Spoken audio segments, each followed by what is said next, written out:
Hello అండి, welcome back to our channel.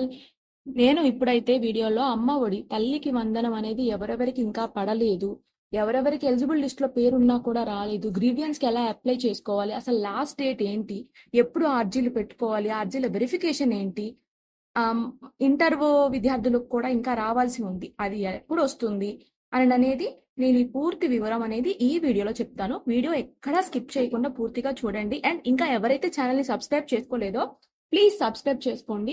వీడియోలోకి వెళ్తే, ఎవరైతే ఫస్ట్ ఎలిజిబుల్ లిస్ట్ లో పేరు ఉండి ఇంకా వాళ్ళకి అమౌంట్ అయితే రాలేదో వాళ్ళు చేయాల్సిన పని ఏంటంటే, ఫస్ట్ మీ అకౌంట్ కి ఎన్పిసిఐ లింక్ అయిందా లేదా చూసుకోవాలి. అది ఎక్కడ చూసుకోవాలి?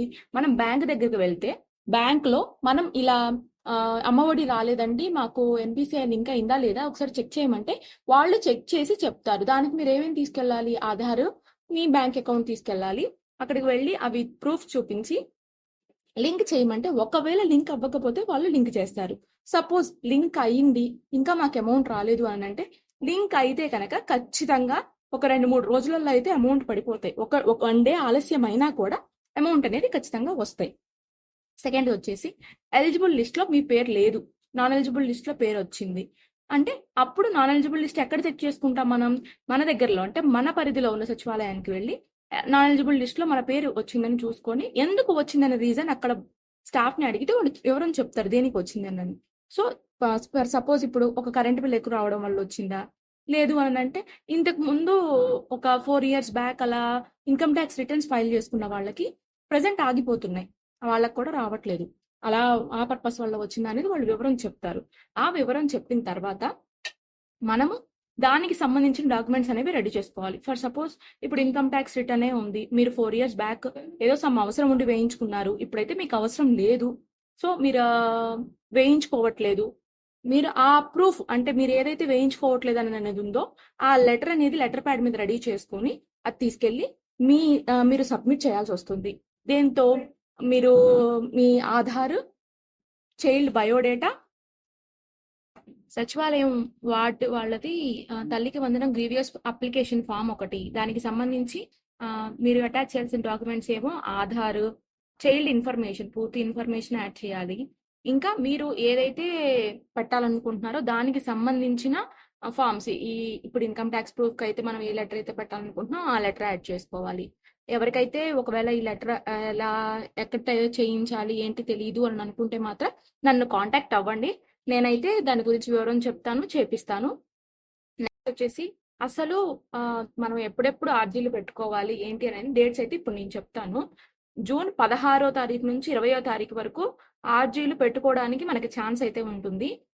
జూన్ 21 నుంచి 28 వరకు అయితే ఆర్జీలు వెరిఫికేషన్ అనేది జరుగుతుంది అనమాట. అంటే 20వ తారీఖు మాక్సిమం 25 వరకు సచివాలయాల్లో డేట్ అయితే ఉందని చెప్పారు, కానీ నోటిఫికేషన్ అయితే అఫీషియల్ గా 20 వరకు అనే వచ్చింది. అలాగే జూన్ 30 ఫస్ట్ క్లాస్ అలాగే ఇంటర్ వాళ్ళకి ఇంకా అమౌంట్ అయితే పడలేదండి, వాళ్ళకి సంబంధించిన అమౌంట్ కూడా జూన్ 30వ తారీఖు అయితే వస్తాయి. నెక్స్ట్ జూలై 5వ తారీఖు ఈ ఆర్జీలు పెట్టుకున్న వాళ్ళు కానీ ఈ మిగిలిన అర్హులు ఎవరన్నా ఉన్నారు కానీ ఆ అమౌంట్ అనేది జూలై 5వ తారీఖు అయితే అమౌంట్ వస్తాయండి. నేను దానికి సంబంధించిన లింక్స్ కూడా నేను ఇక్కడ కింద డిస్క్రిప్షన్ లో ప్రొవైడ్ చేస్తాను, ఎవరన్నా ఒకసారి చెక్ చేసుకోవాలనుకుంటే వెళ్ళి చెక్ చేయండి. అండ్ అలాగే పీజీకి సంబంధించిన దాని గురించి నన్నైతే క్వశ్చన్ అడిగారు. యాక్చువల్ గా పీజీకి అయితే ఎవరు వెరిఫికేషన్ అయితే అందరిది అయిపోయింది, అంటే పీజీ కానీ ఈ బీటెక్ స్టూడెంట్స్ కానీ ఎవరైతే ఆల్రెడీ ఫీజులు పే చేసి ఉండి ఇంకా అమౌంట్ అయితే రాలేదో, ఆల్రెడీ ఒక టూ వీక్స్ బ్యాకే అన్ని డాక్యుమెంట్స్ అన్ని తీసుకొని అంటే వెరిఫై చేసుకుని మనం ఫీజులు కట్టినవి వాళ్ళ అటెండెన్స్ మొత్తం వెరిఫై అయితే సచివాలయాల్లో జరిగాయి.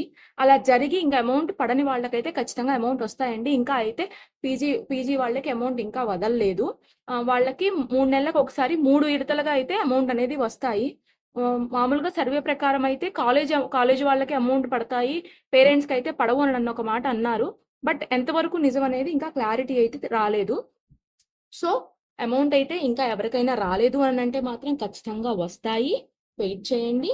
అండ్ ఎవరెవరైతే అప్లై చేసుకోవాలనుకుంటున్నారో వాళ్ళు ఇన్ఫర్మేషన్ అయితే కరెక్ట్ గా ఉందని అనుకుంటున్నాను, వాళ్ళు దానికి సంబంధించినట్టు ఫాలో అయితే అమౌంట్ అనేది ఖచ్చితంగా వస్తాయి.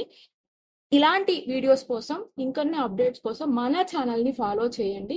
అండ్ ఇంకేదైనా డౌట్స్ ఉంటే మాత్రం నాకు ఒకసారి కమెంట్ బాక్స్ లో కమెంట్ చేస్తే నేను దానికి వివరం చెప్తాను. So please like, share and subscribe.